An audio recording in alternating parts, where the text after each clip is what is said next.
Assalamualaikum chers amis internautes, assalamualaikum chers inconditionnels de Assane Sarr coach. 30e journée de la Premier League mu amone tay derby bu maga ak ñukoy wax le derby de Liverpool, le derby de la Marseille mu don dox ci digënté Everton ak Liverpool.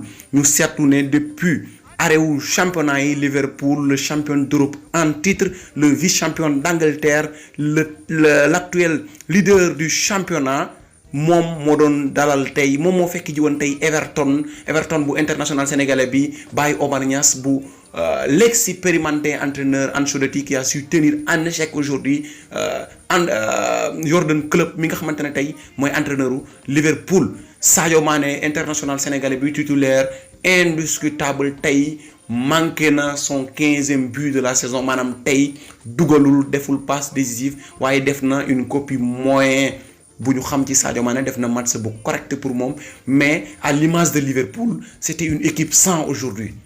Mun nañ né match bi buñu né kan mo gagné match bi tay dañuy né Everton ñoo gagné match bi tay, Ancelotti mo gagné match bi tay. Avec ces deux lignes, ces deux buts garés, je pense qu'il a su contenir cette équipe de Liverpool. Méconnaissable, nul était Sadio Mané, gisuñu benn jour bo xamné il a été entreprenant ci ay efforts offensifs et défensifs. Gis nañu une équipe Liverpool qui tourne, qui se cherche pas mal. Minamino qui n'a pas le niveau aujourd'hui. Minamino un jour bo xamné c'est un jour sans tay. La titularisation de Minamino motax tay club ter nako guéné indi Chamberlain. Xawma lan mo dar Mohamed Salah mi nga xamantene tay jouer match ba mu jeex tak tay xawma lu ko mënté dal mais manqué na lol Liverpool. Je pense que aussi Firmino aussi a été un jour sans.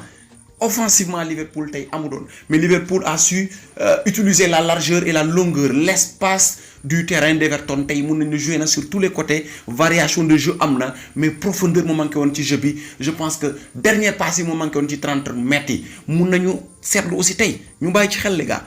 4e match sans victoire pour Liverpool après l'élimination de l'Atlético de Madrid, après l'élimination en Coupe, après la défaite en Premier League de Watford. Bi moy tay ñu jël échec aussi Liverpool ci Everton 4 matchs yo xamna tay Liverpool gagné wul mën nañu poser problème fatigue la wala qu'est-ce qu'il y a, mais mën nañu aussi né début de saison lañu nekkat parce que après 3 mois de manque de compétition les équipes reviennent toutes neuves, les automatismes ne sont pas encore là.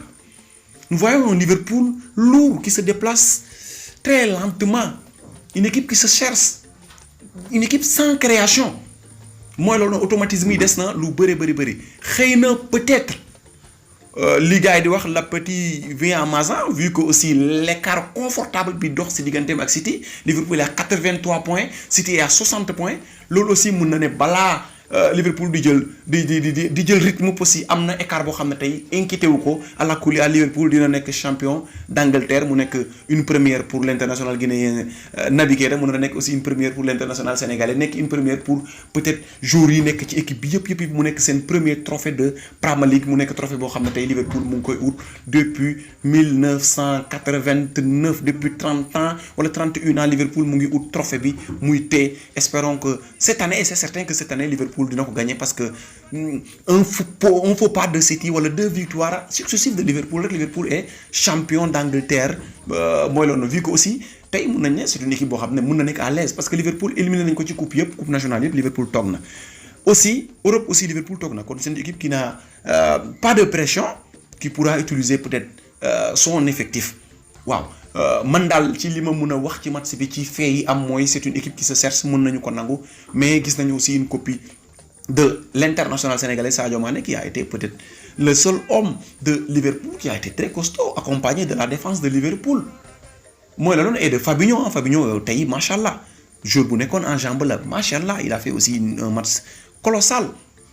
Boy la non buñu joggé ci Liverpool aussi dañuy jall ci international sénégalais bi capitaine ou équipe nationale Sénégal Cheikhou Kouyaté mom aussi def na une belle copie, son équipe a gagné. Ñu joggé ci lolu dem ci tay Lismendi mi nga xamantene tay Sénégal ang koy convoitiser mom aussi bëgg na ñëw Sénégal mom aussi tay dañu ko gagner Newcastle mom moko gagner.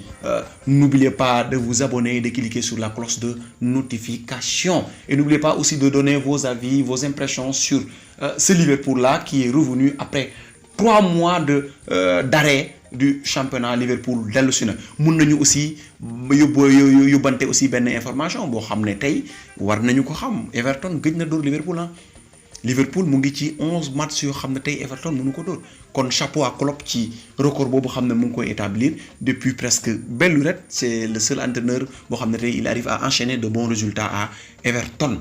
Waaw c'était le serviteur du football Assane Sarr coach. N'oubliez pas de vous abonner et de cliquer sur la cloche de notification. Hasta luego les amis.